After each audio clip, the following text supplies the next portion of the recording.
Hi to వాళ్ళందరికీ hi. నేను ఈరోజు ఫస్ట్ టైం చేయబోతున్నాను. సో నాకే కాదు వాళ్ళకు కూడా ఫస్ట్ టైం అనమాట. ఫస్ట్ టైం అన్నప్పుడు చాలామందికి చాలా టెన్షన్గా ఉంటుంది, నాకు కూడా కొంచెం టెన్షన్గానే ఉంది. సో ఈరోజు అయితే మీ ముందుకు తీసుకొచ్చేసాను పద్మవ్యూహంలో చక్రధారి హీరోయిన్ని. పద్మవ్యూహంలో చక్రధారి టీంతో ఉన్నాను ఫ్రెండ్స్. వాళ్ళ నేమ్స్ ఏంటో కనుక్కుందాం. మీ పేరండి? హాయ్ ప్రవీణ్. మీ పేరు?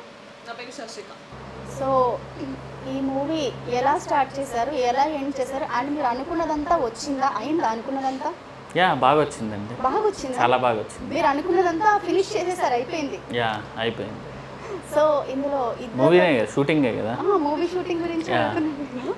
సో ఇందులో ఇద్దరితో చేశారంట కదా? ఏంటి ఇద్దరే? అర్థం కాదు. ఇద్దరితో యాక్ట్ చేశారంట కదా? ఎవరితో బెస్ట్ ఎక్స్పీరియన్స్ మంచిగా అనిపించింది? ఎవరితో చేస్తున్నప్పుడు మీకు బాగా అనిపించింది? You mean Ashwareddy and Shashika Reddy ఉన్నారంట కదా? అవునండి, ఇద్దరితో బాగా అనిపించింది. ఇద్దరితో బాగా అనిపించింది. మీకు ఎలా అనిపించింది ప్రవీణ్తో చేయడం? ఫస్ట్ టైం కదా? No, it was very nice. It was very comfortable. It was very flexible. Yeah. Like Praveen గారు ఏంటి చాలా ఫ్లెక్సిబుల్ గా ఉన్నారు అంటే in acting. we should be very flexible. అప్పుడే కదా కరెక్ట్ అవుట్పుట్ బాగా వస్తుంది. అవును, అవుట్పుట్ మీరు అనుకున్నదంతా ఫినిష్ చేశారు. ఫస్ట్ లో కొంచెం కష్టంగా ఉండింది, ఫస్ట్ 1-2 days. తర్వాత స్లోగా వెళ్ళే కొద్దీ అది బాగా we are very flexible and felt very comfortable like that. So మీకు ఎందుకని ఆ థాట్ వచ్చింది, అంటే ఎందుకు చేయాలనుకున్నారు ఇద్దరితోటి? అంటే స్టోరీ అండి, రైటర్ స్టోరీ చెప్పినప్పుడు అది స్టోరీ తగ్గట్టుగా ఇద్దరిని సెలెక్ట్ చేశారు. సో ఇందులో ఇంటికి పద్మ ఎవరు తినే అనుకుంటున్నాను నేనైతే.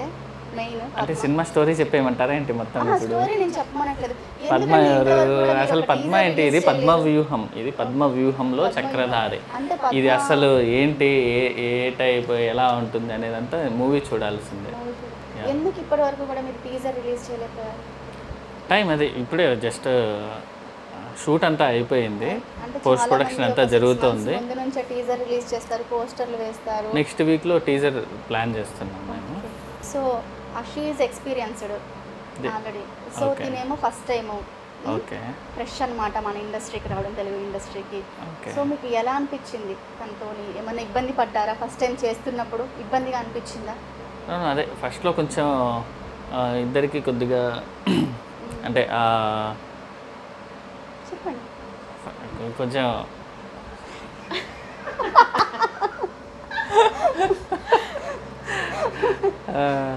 అలా ఏం లేదండి. We are very comfortable. We have done workshop also, like we prepared everything and we went for shoot. So first నుంచి వీఆర్ వెరీ కంఫర్టబుల్, మాకేం ప్రాబ్లం ఏం రాలేదు. ఇద్దరికి ముందే వేసారా, మధ్యలో వేసారా, సో మొత్తం అయిపోయాక వేసారా? ఎంత వేసారు? కాలేదు. దేని గురించి చెప్తాను? ఏంటండి పేమెంట్ అండి? పేమెంటా? ముందు వేసేసారా? కొంచెం అడ్వాన్స్ ఇస్తారు కదా, అలా ముందు వేసారా? అందరిలాగే మేము కూడా, మాకేం కొత్తగా అలా ఏం లేదు. స్టార్టింగ్లో అడ్వాన్స్ ఇచ్చాము, అంటే ప్రొడక్షన్ కూడా మాదే అనమాట. సో స్టార్టింగ్ ఫస్ట్ కొంచెం అడ్వాన్స్ ఇచ్చి మధ్యలో కొద్దిగా లాస్ట్లో అయిపోయాక కొద్దిగా అలా. సో మన తెలుగు వాళ్ళు అయితే చాలా మంది ఉన్నారు, ఇన్ఫ్లుయర్స్లో నుంచి ఇప్పుడు సెలబ్రిటీస్ అవుతున్నారు, హీరోస్ హీరోయిన్స్గా వెళ్తున్నారు. సో మన తెలుగులో చాలా మంది ఉండగా మీరు బొంబాయి హీరోయిన్ ఎందుకు తీసుకొచ్చుకున్నారు? అంటే మీకు అన్నిటికీ కంఫర్ట్గా ఉంటుందని. ఐ మీన్ ఎందుకు తెలుగు నేర్పించి మనము వాళ్ళతో తెలుగులో యాక్టింగ్ చేయించి సీన్స్ ప్రాక్టీస్ చేయించి ఎందుకు ఇచ్చారు తనకి అవకాశం? అంటే అలా ఏం లేదండి, అలా ఏం ఆలోచించలేదు. అది యాక్చువల్గా డైరెక్టర్ వాళ్ళు చూసుకున్నారు. తను అంటే స్క్రీన్ ప్రెజెన్స్ కానీ తర్వాత క్యారెక్టర్కి తగ్గట్టు సెలక్షన్స్కి చాలా మంది వచ్చి ఉంటారు కదా ఈ క్యారెక్టర్కి. ఓకే, తన్నే మీరు ఎందుకు చూస్ చేసుకోవాల్సి వచ్చింది? తను యాప్ట్ అయింది కాబట్టి సూట్ చేసుకున్నారు, తను సూట్ అయింది కాబట్టి సెలెక్ట్ చేసుకున్నారు. ఒక బొంబాయి హీరోని తీసుకొచ్చి తెలుగులో యాక్ట్ చేపిస్తే ఎలా ఉంటుందో ఆ మసాలా. ఇప్పుడు అశ్వరెడ్డి ఉంది, తను కూడా కొంచెము మసాలా ఇలాంటి యాడ్ చేస్తారు. అంటే అలా లేదండి, అదైతే లేదు ఈ మూవీలో. నో ఈ మూవీలో అలా ఏమి ఉండదండి. ఇది చాలా ఎక్స్పోజింగ్ అనేది లేదు. అదైతే చాలా క్లీన్గా నీట్గా అందరూ ఫ్యామిలీతో తగ్గట్టు, ఫ్యామిలీతో కలిసి చూడదగ్గ మూవీ.